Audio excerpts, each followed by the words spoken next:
నమస్తే విజయలక్ష్మి గారు. నమస్తే విజయలక్ష్మి గారు, ఏ జాబ్కైనా ముందు ఎక్స్పీరియన్స్ అడుగుతారు. మరి తల్లి పోస్ట్కి ఎక్స్పీరియన్స్ అనేది ఎలా, ఏంటి మీరు దానికి ఇచ్చే సమాధానం ఏంటి? మంచి ప్రశ్న అడిగారు. యాక్చువల్లీ తల్లి ఏ రోజైతే బిడ్డ పుడుతుందో అప్పుడే తల్లి కూడా పుడుతుంది. అంతకుముందు వరకు ఆమె ఒక స్త్రీ, కానీ ఏ రోజైతే బిడ్డ పుడతాడో ఆ రోజు ఒక తల్లి కూడా, భార్య, స్త్రీ. బిడ్డ పుట్టినరోజే తన పుట్టినరోజు కూడా తల్లిగా. మరి ఇప్పుడు వెంటనే ఇప్పుడు మనం జాబ్లో చేరిన వెంటనే మన స్కిల్ అంతా ప్రదర్శించలేం కదా. అసలు జాబ్ ఇచ్చేవాళ్ళు లేరు కదా వితౌట్ ఎక్స్పీరియన్స్. సో ఇప్పుడు ఏంటి అంటే, తల్లి బిడ్డ పుట్టిన తర్వాత కొన్ని పెద్దవాళ్ళు చెప్పినవి విని కొంత తనే అనుభవంతో అలా మెల్లగా తెలుసుకుంటుందన్నమాట. చాలాసార్లు జరిగేటువంటి పని ఏంటి అంటే, తల్లులు కొంత బద్దకిచ్చిపోతారనమాట. బద్దకించేసి వాళ్ళు ఇంతకు ముందు ఉన్నట్టుగానే ఉంటే కుదరదు కదా. ఇప్పుడు వాళ్ళని అబ్జర్వ్ చేసే వాళ్ళు ఒకళ్ళు వచ్చారు, మరి అప్పుడు ఖచ్చితంగా మనల్ని కొంతన్నా మార్చుకోవాలి మనం. సో ఈ మార్పు అనేటువంటిది తన కోసం ప్లస్ తన బిడ్డ కోసం. ఎందుకంటే తనను చూస్తూనే తన బిడ్డ పెరుగుతున్నారు. ఇది అంటే ఈ జనరేషన్ అమ్మాయిలందరికీ మీరు సలహా అనుకోండి లేదా గైడెన్స్ అనుకోండి, ఏదైనా సరే మనము ఏ విధంగా అయితే ఇవాళ మనం పెంచుతున్నామో, మనం ఒక మొక్కను నాటాము, ఆ మొక్కను ఏ విధంగా అయితే పెంచుతామో అది అలాగే పెరుగుతుంది. సో సేమ్ పిల్లలు వాళ్ళు మిమ్మల్ని చూస్తూ పెరుగుతారు, ఇమిటేట్ చేస్తారు. తల్లి ఏం చేస్తే అది ఇమిటేట్ చేస్తారు. తనతో కొంత వయసు వచ్చిన తర్వాత తన సర్కిల్ పెరిగినప్పుడు చుట్టూ ఉన్న వాళ్ళు ఏం చేస్తే అది ఇమిటేట్ చేయడం పిల్లలకి చాలా సర్వసాధారణమైనటువంటి లక్షణం. సో తల్లి అనేటువంటి పాత్రకి కొన్ని కొత్త స్కిల్స్ నేర్చుకోవడం అనేది చాలా ఇంపార్టెంట్. ఎందుకు అంటే అప్పటి వరకు తన ప్రపంచం లిమిటెడ్, ఇప్పుడు కొద్ది కొద్దిగా పెరుగుతుంది. మరి ఆ ప్రపంచంలోకి వచ్చిన కొత్త వ్యక్తి కోసము తనకు ఒక మంచి జీవితాన్ని ఇవ్వాలి అంటే వీళ్ళు ఖచ్చితంగా కొన్ని స్కిల్స్ని నేర్చుకోగలగాలి. ఫర్ ఎగ్జాంపుల్ ఆమె తల్లి నేర్పించాలి, ఆమె తల్లి ఆమెకు నేర్పించి ఉండొచ్చు. లేదా మనము జనరల్గా ఏంటి అంటే మన అమ్మ ఏం చేసేది, లేకపోతే వీళ్ళు ఏం చేసేది, ఎవరైనా తెలిసిన వాళ్ళు, అమ్మమ్మ, నానమ్మ, ఇంకెవరన్నా బాగా పెంచుతారే వీళ్ళు చాలా బాగా చేస్తున్నారు, ఇలా చేద్దాము. ఖచ్చితంగా తల్లులు ఇలా చేస్తారు. దానికి కొంత ఓపిక కావాలి, ఓపిక అనేది తెచ్చుకోవాలి. బిడ్డ పుట్టిన తర్వాత ఖచ్చితంగా ఓపిక డబల్ అవ్వాలి.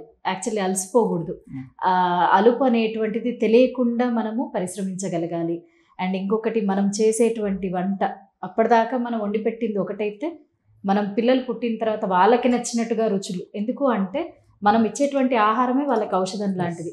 సో ఖచ్చితంగా మంచివి ఇవ్వడానికి ప్రయత్నించాలి. అంతేకాని ప్యాకేజ్డ్ ఫుడ్ లేకపోతే ఇన్స్టెంట్గా దొరికేవి, ఈజీగా దొరికేవి అవి ఇవ్వడం అనేటువంటిది ఒక రకంగా వాళ్ళకి ఆరోగ్యాన్ని పాడు చేయడం కింద లెక్క. ఇప్పుడు సర్వసాధారణం అయిపోయింది కదా జంక్ ఫుడ్ అనేది, జీవితంలో ఒక భాగం అయిపోయింది. పిల్లలు అంటే ఒక స్కూల్లోనే కాదు, పక్క ఫ్రెండ్స్ కాదు, లేకపోతే ట్యూషన్లో కాదు, లేకపోతే గెట్ టుగెదర్ చూడడం కానీ, ఈ జంక్ ఫుడ్ అనేది ఒక భాగం అయిపోతుంది. దాని నుంచి ఎలా విడదీయాలి? మంచి ప్రశ్న.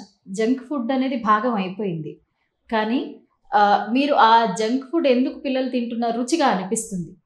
సో మీరు దానికన్నా రుచిగా చేయడానికి ఎందుకు ప్రయత్నించకూడదు? పొరుగింటి పుల్లకూర రుచి కదమ్మా, ఎప్పుడైనా పొరుగింటి పుల్లకూర రుచి అప్పుడప్పుడు దాని రుచిని చూపించండి, ప్రతిరోజు కాకుండా.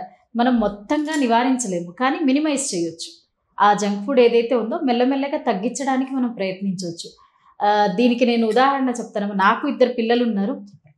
వాళ్ళు అంటే జంక్ ఫుడ్ ఎవరికైనా పిల్లలకి ఇష్టమే, రుచిగా అనిపిస్తుంది, కానీ ఒక లిమిటేషన్ ఉంటుందన్నమాట. నెలకు ఒకసారో లేకపోతే ఎప్పుడన్నా ఒకసారి వాళ్ళకి ఆ టేస్ట్ చూపించడం. కానీ మ్యాక్సిమం టైమ్స్ ఓపిక చేసుకొని హెల్తీ ఫుడ్డే నేను ప్రిఫర్ చేస్తాను. ఎందుకంటే అది కొన్నేళ్ళ నుంచి అలవాటు అయిపోయింది వాళ్ళకి. ఫస్ట్ ఇష్టం లేదు, బలవంతంగా తినేవాళ్ళు, తర్వాత వాళ్ళకి అలవాటు అయిపోయింది. ఇప్పుడు ఈ ఫుడ్డే నచ్చుతుంది వాళ్ళకి. జంక్ ఫుడ్ కన్నా కూడా ఇదే మంచిగా అనిపిస్తుంది.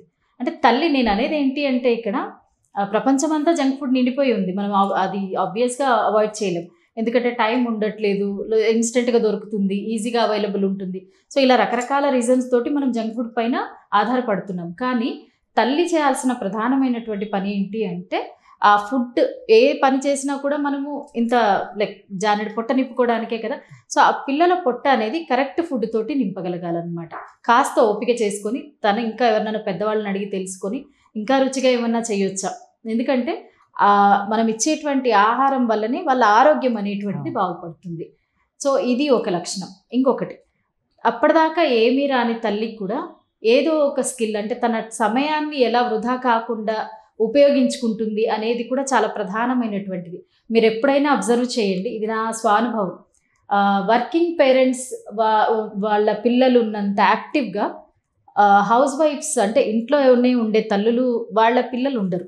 ఎందుకు అంటే ఈ వర్కింగ్ పేరెంట్స్ కొంత ఆర్గనైజ్డ్గా ఉంటారు, వాళ్ళ టైం పాటిస్తారు, డిసిప్లైన్డ్గా ఉంటారు. సో వీళ్ళని చూస్తూ పెరిగిన పిల్లలు వాళ్ళు కూడా ఆర్గనైజ్డ్గా ఉండడము, అంటే డిపెండెన్సీ లేకుండా ఒకరి మీద ఆధారపడకుండా వాళ్ళ పనులు వాళ్ళు చేసుకోగలగడము, ఇదంతా మనం చూసినట్లయితే కంపేర్ చేస్తే మీకు డిఫరెన్స్ కనిపిస్తుంది. సో నేను అనేది ఏంటంటే మీరు కొంత అంటే ఇంట్లో ఉన్న తల్లులైనా సరే ఆ సమయాన్ని మీరు వృధాగా వేస్ట్ చేసుకోకండి, వృధా చేయకండి, దాన్ని ఆర్గనైజ్ చేసుకోండి, ఏదో ఒక రకంగా ఉపయోగించండి. అప్పుడే మీ పట్ల పిల్లలకు కూడా రెస్పెక్ట్ పెరుగుతుంది. ఇది మనం సపరేట్గా మాట్లాడుకుందాము, కానీ పిల్లలు ప్రతిదీ అబ్జర్వ్ చేస్తున్నారు అనేది నేను ముఖ్యంగా చెప్పాలనుకున్నది. ఖచ్చితంగా. ఇప్పుడు మీరు చెప్పిన సందర్భంలో ఇప్పుడు తల్లుల మీద ఒత్తిడి అనేది, ఇప్పుడు ఇంతకుముందు అంటే జాయింట్ ఫ్యామిలీస్ ఉండేవి, ఒక నానమ్మ లేకపోతే అమ్మమ్మ, అత్తమ్మలో, బాబాయిలో, చిన్నమ్మలో వీళ్ళు చూసుకునేవాడు. ఇప్పుడు ఎవరికి వాళ్ళు సపరేట్ అయిపోయారు due to their personal reasons అనమాట. అంటే హెల్త్ కానీ, లేక ఎకానమీ పరంగా కానీ, గ్రో కానీ, లేకపోతే డే టు డే కానీ, దీనివల్ల ఇట్లా వచ్చినప్పుడు పెద్దవాళ్ళు లేనప్పుడు, వర్కింగ్ ఉమెన్ వచ్చినప్పుడు ఎలాగ తల్లి ఇప్పుడు మీరు ఇప్పుడు డే కేర్ ఉంది, డే కేర్లో ఉండేటప్పుడు 10 మంది పిల్లలతో పాటు ఎలా ఉండాలి, 10 మందికి ఒకే యూనిఫామ్ ఉంచి, అంటే ఎక్కడ తారతమ్యం లేదు, of course it's good. But at the same time పిల్లలు ఇంట్లో ఉండే టైం కన్నా కూడా ఇంటికి వచ్చాక అలసిపోతారు, ఏదో హోంవర్క్ చేస్తారు, కాసేపు ఆడుకుంటారు, పడుకునేస్తారు. మళ్ళీ ఉదయం లేవగానే నిద్ర లేవడము, పంపడము. అంటే తల్లిదండ్రి టైంకి యాక్చువల్గా కేటాయించే టైం కన్నా స్కూల్లో ఉండే టైమే ఎక్కువ. ఈ డిఫరెన్స్ని అక్కడ భాష కానీ, అక్కడ పద్ధతులు కానీ, లేకపోతే అక్కడ హైజీని కానీ, లేకపోతే అక్కడ నేర్చుకునే అలవాట్లు, అంతే కదా, ఇట్ క్యారీస్ కదా. నేను ఇది యాక్సెప్ట్ చేస్తానమ్మా 100%. చూడండి, తల్లిదండ్రి కూడా డే కేర్లో వేయొచ్చు, ఎందుకంటే మనకు అది అవసరం కాబట్టి. ఇక్కడ నేను ఇంకొక పాయింట్ కూడా చెప్తానమ్మా, దీని మీద నేను వీడియో కూడా చేస్తాను. ఇంకొకటి యాక్చువల్లీ ఏంటంటే పిల్లలు చిన్నగా ఉన్నప్పుడు ఈ ప్రాబ్లం వల్ల జాబ్ మానేసే తల్లులు చాలామంది ఉంటారు. దయచేసి జాబ్ మానకండి. అంటే దానికి ఇంకొక ఆల్టర్నేట్గా ప్రత్యామ్నాయంగా మనము డే కేర్ని ఎంచుకున్నాము. కానీ మీరు డే కేర్ ఉంది కదా అని చెప్పేసి మీ పని గంటలను ఎక్స్టెండ్ చేసుకోవడం అలాంటివి చేయొద్దు. ఎక్స్ట్రా బాధ్యతల్ని తీసుకోకండి. ఎందుకు అంటే కొంతకాలం సాఫీగా ఆ జాబ్ అనేది కంటిన్యూ అవ్వాలి, అంతేకాని దానిలో కెరీర్ గ్రోత్ ఎక్స్పెక్ట్ చేసేసి లేదా ఇంకొకటి ఏదో రెస్పాన్సిబిలిటీ అడిషనల్ తీసుకొని అలాంటివి చేయకండి. ఎందుకంటే అది ఖచ్చితంగా రిస్కీ. ఒక చైల్డ్ డే కేర్లో ఉన్నారనుకోండి, ఫర్ ఎగ్జాంపుల్ చెప్తున్నాను నేను, 5 వరకు ఉన్నాడంటే ఓకే, పిల్లలతో ఆడుకుంటాడు, టీచర్స్ ఉంటారు. అండ్ ఇంకొకటి ఏంటి అంటే మంచి క్వశ్చన్ అడిగారు మీరు ఎంచుకునేటువంటి డే కేర్ ఫీజు తక్కువ ఉందా, ప్రతి ఒక్కరు ఫీజు ఎంత అదొక్కటే చూస్తారు. ఎన్విరాన్మెంట్ చూడండి, అక్కడ ఉన్న స్టాఫ్ చూడండి, పిల్లలు ఎలా పెరుగుతున్నారు, వాళ్ళ లాంగ్వేజ్ ఏంటి, ఎలాంటి వాతావరణం ఉంది, హెల్దీ ఎన్విరాన్మెంట్ ఉందా లేదా, ఇవి కదా మనం ముందు చూసుకోవాల్సింది.